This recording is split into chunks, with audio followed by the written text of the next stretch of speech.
E aí, povo do Axé, tudo bem? Boa tarde a todos. Eu sou o Baba Anderson de Logoedé. E abençoe aos meus mais velhos, aos meus mais novos. Conforme eu prometi, eu vim aqui falar rapidamente sobre o orixá Iku. E aí, Iku, a morte? Que orixá é esse? Qual é o mistério que envolve esse culto?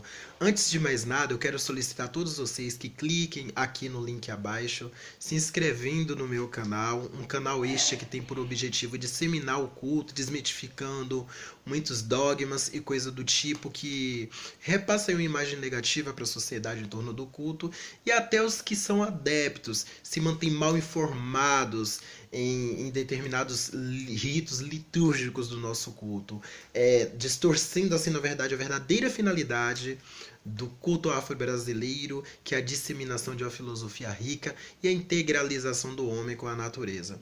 Quem seria Iku? Que orixá é esse? Iku, na verdade, é o único orixá que vai pegar todas as cabeças. E as pessoas do candomblé, geralmente, vocês vão ouvir muito falar que Nanã e Obaluaê são os responsáveis pelo desencarne, responsáveis pela recepção do homem após o seu desencarne. Negativo. Não é verdade.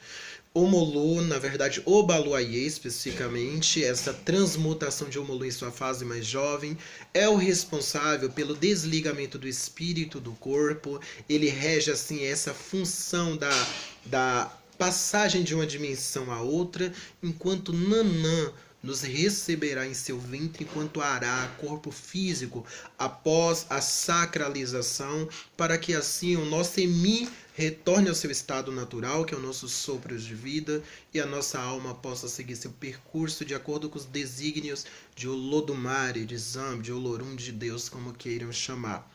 O Molu tem assim a função também, como dono da terra, de acolher esse nosso corpo, sendo, portanto, o responsável, o orixá Iku, pelo desencarne, pelo momento final, pelo momento derradeiro, por essa acolhida. Sabemos que todo fruto plantado, uma hora ele tem que ser colhido. E dentro do candomblé é muito importante cultuarmos Iku. Tanto que quando vamos iniciar um Yaô, é comum esse balaio de Iku, é comum determinados ebós em caminho de um determinado Odu que visa não atrasar a morte do indivíduo. Porque não existe essa possibilidade. Cada um vem com tempo de vida sobre a Terra. Existem os mitos. É possível sim postergar a morte. Não, não existe essa questão de postergação. O que existe, na verdade, é esse culto específico a Iku, para que ele não nos enxergue se falando em aspectos negativos, mas para que tenhamos uma boa morte no momento exato, que deve ser e ocorrer de acordo com o dom de cada um.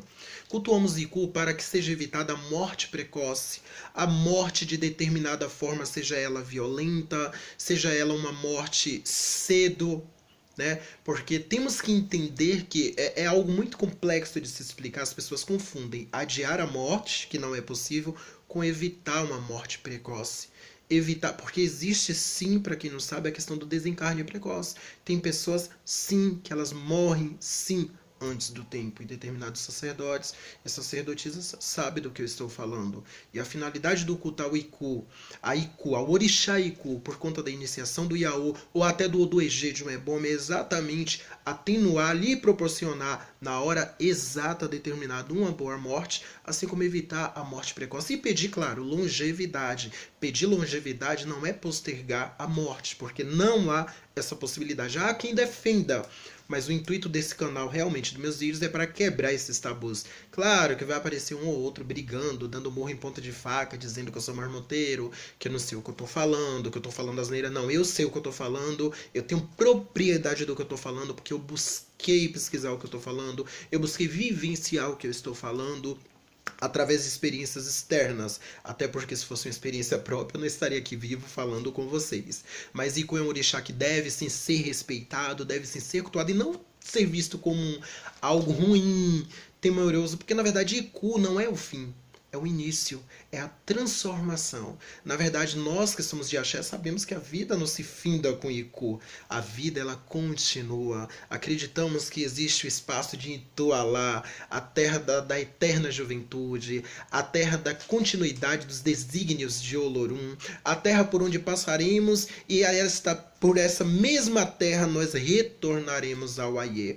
Portanto, cabe a cada sacerdote, sacerdotisa, explicar aos seus filhos, aos seus adeptos, que cultuar Iku é essencial e encarar Iku como fator primordial para a manutenção da vida no planeta é algo que deve sim ser explicado, assimilado e entendido, para que dessa forma possamos entender que uma das coisas mais belas que há no culto ao orixá é ver a morte dançando entre os vivos. Eu desejo um excelente final de semana para vocês. Eu espero que vocês tenham entendido o contexto da minha mensagem e posteriormente eu vou estar aqui com mais vídeos. Gostou? Compartilha aí, dá um like e se inscreve no canal. Não esqueça, lá tem muito vídeo legal, muito vídeo novo. Iba Xé Logum, a benção a todos.